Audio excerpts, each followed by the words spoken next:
Hello everyone, Assalamu alaikum. Welcome back to my YouTube channel and my Facebook page. তো আজকে আমি আপনাদের সাথে বাসি ভাত, পোলাও বা বিরিয়ানি দিয়ে কিভাবে খিচুড়ি রান্না করে সেটাই আমি আপনাদের সাথে শেয়ার করব। তো চলুন মূল ভিডিওতে চলে যাই।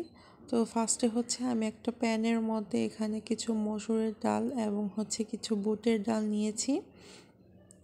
দুটাকে কিন্তু আমি ভিজিয়ে রেখেছিলাম কিছুক্ষণ। বুটের ডালটা যেহেতু সিদ্ধ হতে একটু সময় লাগে। তারপর এখানে আমি কিছুটা পেঁয়াজ কুচি দিয়ে দিলাম। দেন এখানে আদা এবং রসুন বাটা দিয়ে দিলাম পরিমাণ মতো। সব কিছু কিন্তু আমি এখানে মিক্সড করে নিব। মরিচ গুঁড়া দিয়ে দিচ্ছি আমি এখানে পরিমাণ মতো। দেন এখানে ধনিয়া গুঁড়া এবং হলুদ গুঁড়া দিয়ে দিলাম। সব কিছু কিন্তু আমি আমার পরিমাণ মতো দিয়ে নিচ্ছি, আপনারা আপনাদের পরিমাণ মতো দিয়ে নেবেন। দেন এখানে আমি কিছুটা রান্না করার তেল দিয়ে দিলাম। এই তেলটা আমার রান্না করা ছিল, মানে পিঠা বানানোর পর তেল ছিল, সেটাই আমি এখানে দিয়ে দিয়েছি। তো সব কিছু একসাথে আমি দিয়ে মিক্স করে নিলাম খুব ভালোভাবে। দেন আমি এটাকে চুলায় বসিয়ে দিলাম। বসিয়ে এই ডালের সাথে কিন্তু এই মশলাটাকে আমি খুব ভালোভাবে মিক্স করে নেব এবং এটাকে কষিয়ে নেব। তো এই যে দেখেন বিরিয়ানিটা এখানে ছিল, অনেকগুলো বিরিয়ানি ছিল, আর এখানে কিন্তু মাংসও ছিল, হাড্ডিও ছিল। একেবারে মাংস ছাড়া কিন্তু ভালো লাগে না। তো এই বিরিয়ানিটা একটু বাসি হয়েছিল, মানে আগের দিন রান্না করা হয়েছিল।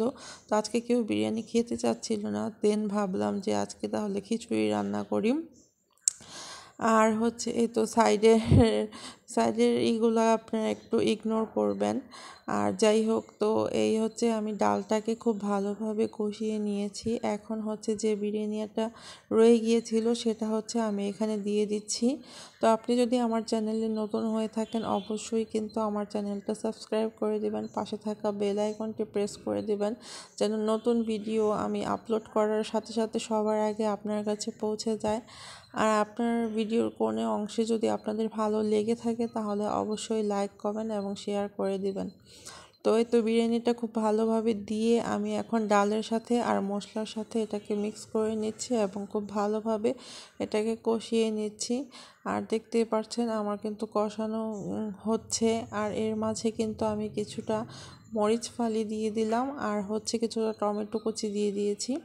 দেন এখানে আমি পরিমাণ মতো লবণ দিয়েছি। লবণটা আমি আগে দিইনি, কারণ বিরিয়ানির মধ্যে কিন্তু লবণ দেয়াই ছিল, তাই চেক করে আমি লবণটা পরে দিয়েছি।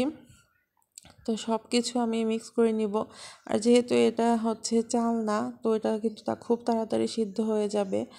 তো এই তো আমি এখানে গরম পানি দিয়ে দিলাম। পাশের চুলায় আমি গরম পানি বসিয়ে দিয়েছিলাম, সেখান থেকে আমি গরম পানি দিলাম। আর পানি কিন্তু একটু বুঝে শুনে অল্প করে দিবেন, কারণ এটা তো যেহেতু বিরিয়ানিটা রান্না করাই ছিল, এটা কিন্তু সিদ্ধ হতে বেশি সময় লাগবে না। সিদ্ধ তো হওয়াই আর কি, খিচুড়ি হতে বেশি সময় লাগবে না। তো আমি সব কিছু দিয়ে খুব ভালোভাবে আমি নেড়ে নিচ্ছি এবং এটাকে বলক তুলে নেব। তো এই যে দেখতেই পাচ্ছেন আমি কিভাবে কাজটা করছি। তো নাড়াচাড়ার পর আমার মনে হলো যে আরেকটু পানি এখানে লাগবে, তো আমি আরেকটু পানি দিয়ে দিলাম। আর গরম মশলা চাইলে আপনারা দিতে পারেন, নাও দিতে পারেন। তো এই যে দেখতেই পাচ্ছেন খিচুড়িটা কত সুন্দর একটা কালার এসেছে। আর এটা কিন্তু আমার বাসায় আমি প্রথম রান্না করলাম আজকে, সবাই অনেক বেশি পছন্দ করেছে রান্না করার পর। তো খিচুড়িটা বলক আসার পর এখানে আমার বাসায় আম্মু আমের আচার তৈরি করেছিল, সেই আচারটাই আমি এখানে দিয়ে দিচ্ছি। আচারের মশলা এবং আচারের একটু তেল, এটা আমি সব সময় দেই খিচুড়ির মধ্যে, তাহলে অনেক বেশি সুন্দর একটা ফ্লেভার আসে। আর খেতেও কিন্তু দারুণ মজার হয়ে থাকে। আমি অনেক সময় দেখা যায় যে বোম্বাই মরিচের আচারের তেলটা দেই বা মশলাটা দিই, তো এটা যেহেতু এখন আর নেই, শেষ হয়ে গিয়েছে, তাই এই আমের আচারটা দিচ্ছি। এই আচারটা কিন্তু টক। তো এরপর এখানে কিছুটা পরিমাণ জিরা গুঁড়া দিয়ে দিলাম পরিমাণ মতো। তো দিয়ে আমি খুব ভালোভাবে নেড়ে নিচ্ছি। আর দেখতেই পাচ্ছেন খিচুড়িটা কিন্তু অলমোস্ট হয়ে গিয়েছে, আর কিছুটা একটু হলেই কিন্তু খিচুড়ি হয়ে যাবে। তো আমি যেহেতু পাতলা খিচুড়িটা পছন্দ করি, তো আমি কিন্তু একটু পাতলা করেই রান্না করার চেষ্টা করি। তো আমার বাসায় আম্মু পাতলা করে পছন্দ করে, ইকরাও পছন্দ করে। তো এই তো কাঁচামরিচ তো আগেই দিয়েছিলাম, খিচুড়িটা ফুটে উঠেছে এবং খিচুড়িটা কিন্তু হয়ে গিয়েছে। তো এই যে দেখতেই পাচ্ছেন খিচুড়িটা হয়ে গিয়েছে, আমি চুলাটা অফ করে দিয়েছি।